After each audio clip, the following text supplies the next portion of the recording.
So, right, mate. Sonic the Hedgehog 1. I think it's time we start ranking the Sonic the Hedgehog 1 zones if you're down.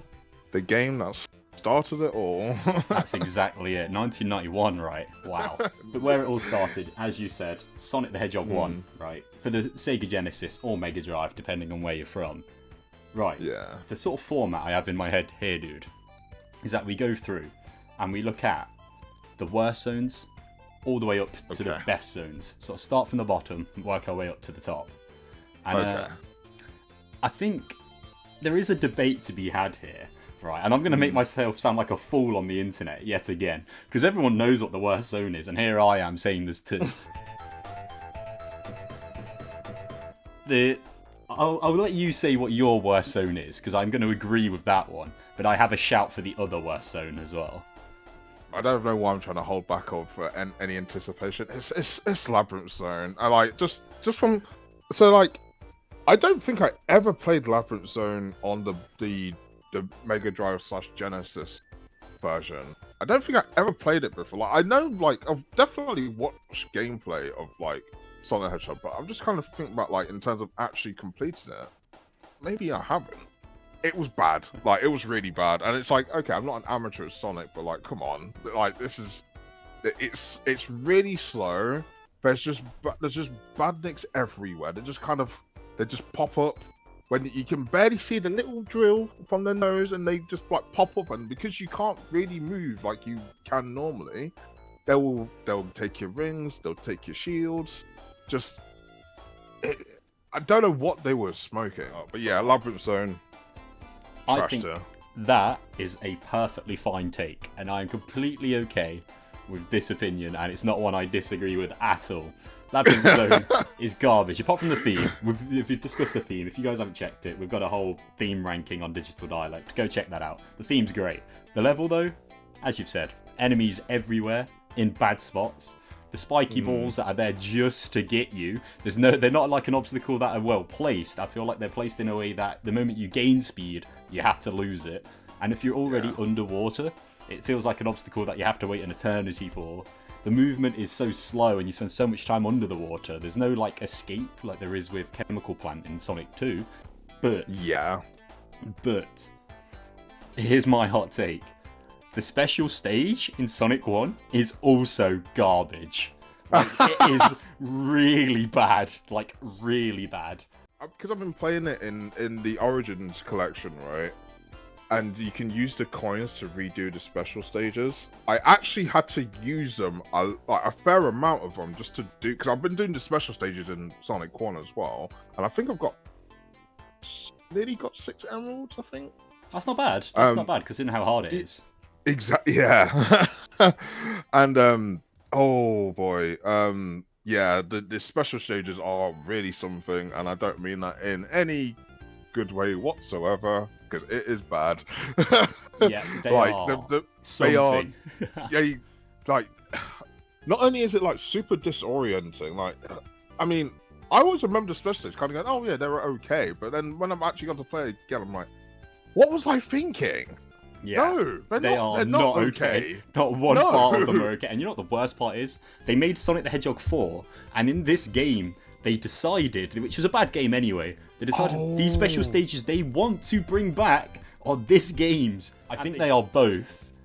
Labyrinth is the worst, like, playable actual zone per se, but the special stage, there's no enjoyment there for me. I don't ever jump in the ring. I don't want to get the emeralds. I can't get Super Sonic without mods. What is my motivation of doing it? Like, sure, you get the true ending, but I'm not bothered. So what do you think we do here? What do we think we label, in our opinion, bearing in mind, everybody, this is our opinion. In our opinion, what is the worst zone in Sonic 1? Are you going to go for Labyrinth, or are you going to go for the special stage? Because I do think it's a toss-up there. Well, the thing is, after what, like, the special stages are all bad, right? They're all awful, like, just straight up. But you don't have to do them. This is a good point. That's the only advantage that it has over Labyrinth Zone. So what we've got to weigh up, you don't have to do them, is one is optional, one's got a really good soundtrack, and it's whatever you carry more weight to, will probably put it up in the tier above. I think what saves the special stage here, right, I didn't think I'd take this route, but what saves it is that in Scrap Brain Act 3, I don't know if you know this or not, but I played it through probably about a week or two ago, and the final act of Scrap Brain, the last zone in the game, goes back to Labyrinth Zone, and that is a killer. No! It's yeah, you only get 2 acts of Scrap Brain, and then you have to go back and do a take on Labyrinth Zone in like a black and white monochrome sort of thing. Are you serious? Is that a joke? That's Seriously, not a joke. That's deadly serious. And that particular act of Labyrinth, if you're really good at it, it only lasts about a minute or two.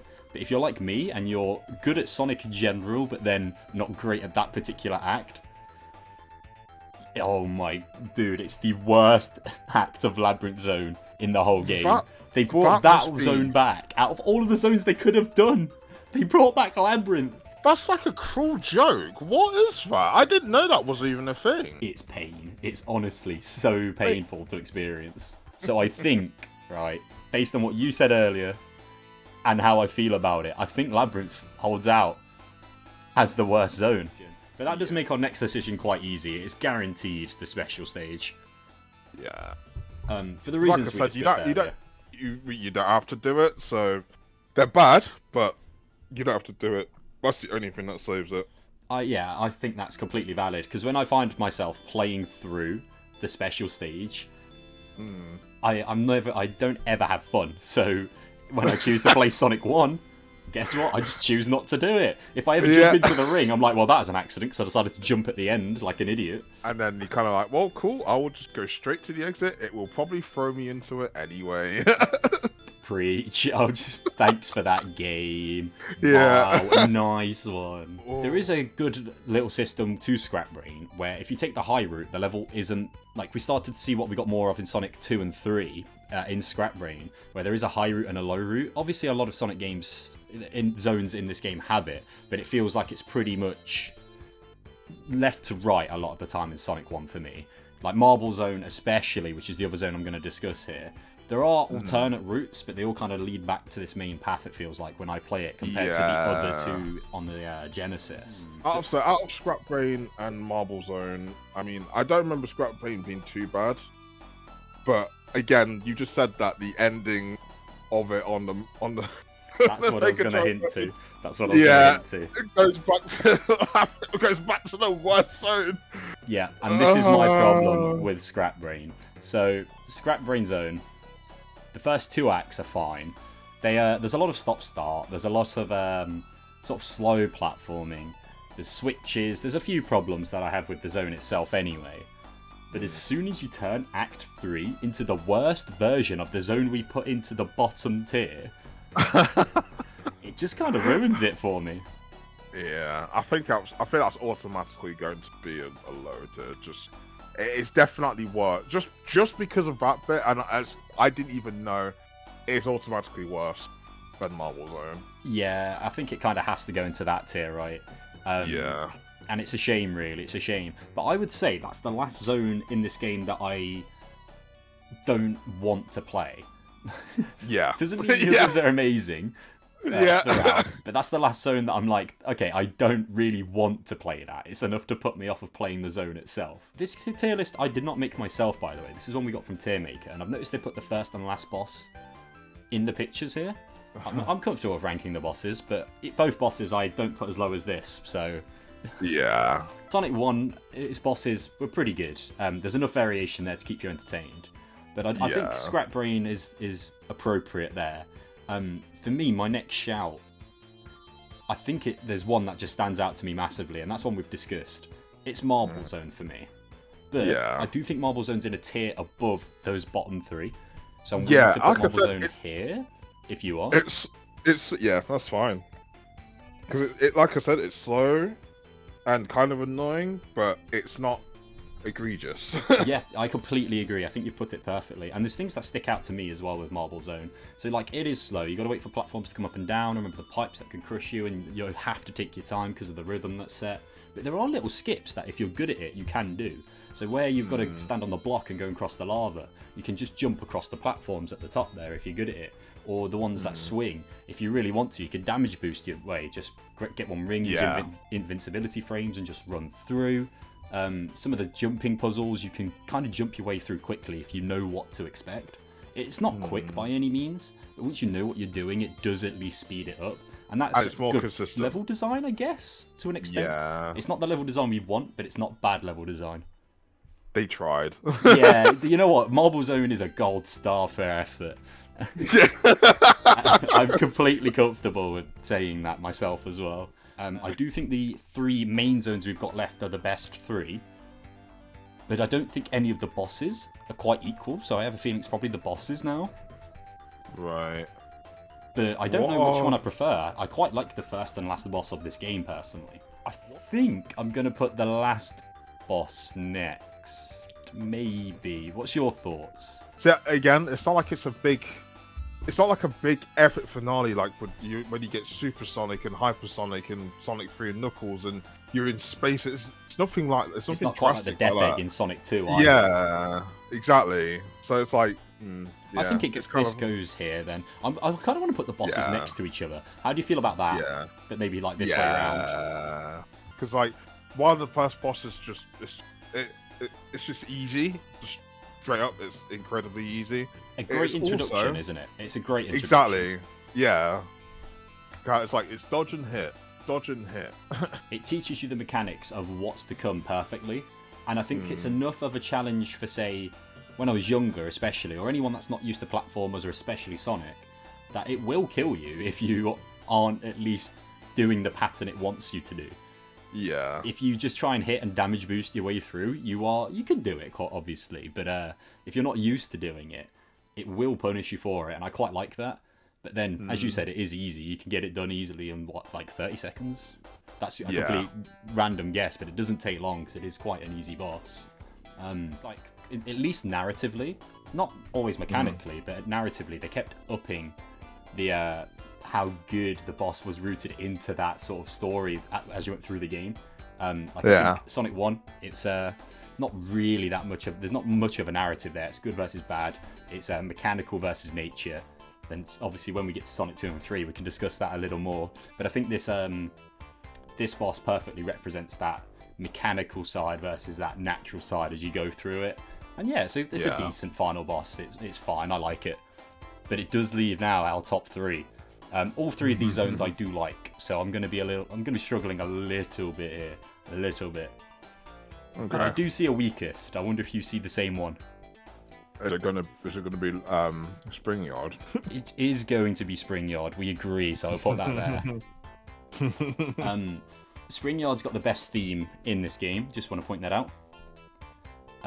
Like, I know it's all opinion, so there's no objectivity there. But I love the Spring Yard Zone theme. It makes the zone just a tier above what it probably should be. But we're here to talk about the zone. Sorry, guys, I get distracted with the Spring Yard theme. It does something to my man. It does something.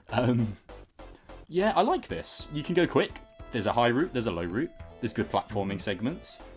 Everything you want from a good Sonic zone is in Spring Yard Zone. There's just not enough of it because then you get the classic Sonic 1 trope of there's things that will slow you down. There's moving platforms that go up and down. There's the spiky ball segment, which will go back and forth and forces you to stop and go. And there's a lot of stop and go in Spring Yard. But there's also a lot of speed, where you go off the spring and you go in the loops, and it teaches you the mechanics really well. It's sort of like, if you got rid of some of those stop and go segments, it would be like Starlight and Green Hill. Yeah. It's just, it misses it just. That's how I feel about it. I feel the enemy placement's actually quite good. It'll punish you if you don't know it's coming, which I know sounds quite harsh, but the reason why I like it is once you do, you know how to adjust your momentum accordingly, so on replay, you can actually use them to get through the level quicker. You know where you bounce off and you get the momentum boost? You know, when the physics were good, I'm looking at you, Sonic 4. Yeah. Oh, God. Yeah, I don't want to talk about it. I'm looking at you, Sonic Forces Classic Sonic. Yeah, it's such a shame it went that way. But yeah, I think Spring Yard's a pretty solid zone. I look forward to playing it, and I'm glad it's after Marble Zone, put it that way. Sonic 1 on the Genesis doesn't do this, but on the Master System, they actually show you a map. I didn't know that. What, like a... Yeah, I just realised. In a hub world sort of way, or... So no. So like before each level starts, you actually have a map of the entire island. That's pretty cool. So you like it does actually. So when I talk about like the zone transitions, this is probably where my love for the zone transitions comes from. It might actually be from that because I just realized, it's not in the Master version, but obviously I didn't grow up on that one. I grew up on I didn't grow up on the Mega Drive. I grew up on the Master System one. But yeah, like it straight up has a map of just showing you the places that you go to, and it just show you like you're going around the island until you get to Scrap Brain, and then you get to the final bit. It's really interesting. I don't actually know why the Genesis version doesn't do that. This does lead us on to that. We're on our top 2 zones. Right. I genuinely mean this when I say my mind changes on this answer every time I play the game, it feels like. They are definitively the reason you play Sonic 1. I like both of these zones, so it comes down to what you think and if you can differentiate, because I genuinely love both. I don't know much about... was it Starlight, is it? Yeah, Starlight is phenomenal. It's definitely the quickest zone in the game. By quite a long way. You go very fast in Starlight. Does it have, like, zip points in it? Or am I thinking of it, or am I thinking something else? It's the one that's got fans that'll temporarily halt your momentum, but then help you. There's a lot of loops and, like, up and down curvature to it. There's different pathways you can take, going the high route, the low route, high route being the fastest, but the hardest to stay on. Which, again, it's early signs of what they even they explored more in Sonic 2 and 3. I really rate Starlight quite highly. But I think Starlight's layout is better than Green Hill. But then I don't like the theme nowhere near as much as I like Green Hill's theme. And when you consider the whole zone, that's where I'm like, I'm comparing maybe a 9, 10 out of 10 layout to probably an 8 out of 10 layout. But then the theme's better than that 8 out of 10. So I'm just torn. My mind's torn. Because I bet you kind of don't want it to be a cliche. Go, Green Hill's the best thing. But the thing is, I genuinely think it is, just because like, pretty much anyone that has heard of Sonic knows what Green Hill Zone is. This is true. It's not a perspective I'd actually thought of, but it's true. It is very, very iconic. It's associated with Sonic to the point where they still don't let it go. Yeah, they keep changing the name of it, or they keep remastering it, but it is essentially Green Hill Zone. Sonic and Team themselves don't let it go. They brought it back in the Sonic Prime TV show. They brought it back in. It's in Sonic Generations. It's in Sonic Forces with that iconic line where he's like, "Green Hill Zone's looking a lot like Sand Hill right now," and I face palmed. Okay, do it. Green Hill? More like Sand Hill. I do know what you mean. I actually think that is a perspective I'd not even seen before, so I quite like it. Green Hill, probably the best. And I think that makes Green Hill also amazing, right? It is a really good zone. Yeah. And I think they are definitely the top 2 in this game. And also with that, because I ended up just, I mean, it seems like it's a thing that a lot of people seem to have discovered, but it's one of the things that, like, as a child and as a gamer, it's one of the things that I discovered on my own. No one told me about it. I just found it by accident, just by playing it. And I was like, oh, this is like an actual thing that you can do. That's really cool. It's like, that's like the sort of like the insight to like how in-depth games could be. Oh, I could still play it this way, but what if I play it this way? And the theorizing behind it. Yeah. No, I like whether it was intentional or not, it doesn't matter. The fact is that you can do it. I think that is a very good take. A very, very good take. Are you comfortable with the layout of this tier list? Is there anything you'd want to change or is up for debate? I mean, Labyrinth can stay exactly where it is, in the bottom, where it shall not be explored ever again. It will not be crawling out of the depth that it created itself. yeah. No, I'm fine with it, because I mean, rank the bosses, which is pretty much speaks for itself, really. I mean, they're all relatively consistent, but not anything like mind blowing. It's more just teaching you parts of the game. I think you've absolutely nailed that, dude. Yeah, I think that's great. If you guys watching have any different opinions, be sure to let us know, because obviously conversations like this always spark a good debate. And I'm sure there are many things we got wrong or things we said that weren't quite right. So be sure to let us know what they were. Yeah, thank you for joining me, man. That was actually a lot of fun. I really enjoyed it. Yeah, I had a good time. Thank you for inviting me. Yeah, of course. It was a blast. And considering how much we spoke about it, next on the cards is a game that I think we both hold a little more dear, would be Sonic the Hedgehog 2. So if you guys did enjoy this, or enjoyed the OST video, be sure to come along, check Sonic the Hedgehog 2 out. I've got even more knowledge and even more controversial opinions, and I'm sure everyone else will as well. And then for Sonic 3, I know that my friend here, Chris, has a lot of controversial / good opinions as well. Oh. So if that is something that interests you guys, be sure to stick around. And make sure you check out that OST video if you haven't already, because considering how good the music is in Sonic, just throughout the original trilogy, that's there for you. But thank you for watching, guys. It was a pleasure, and we shall see you next time. Bye. Goodbye. Goodbye. We shall see you later. See you later, guys.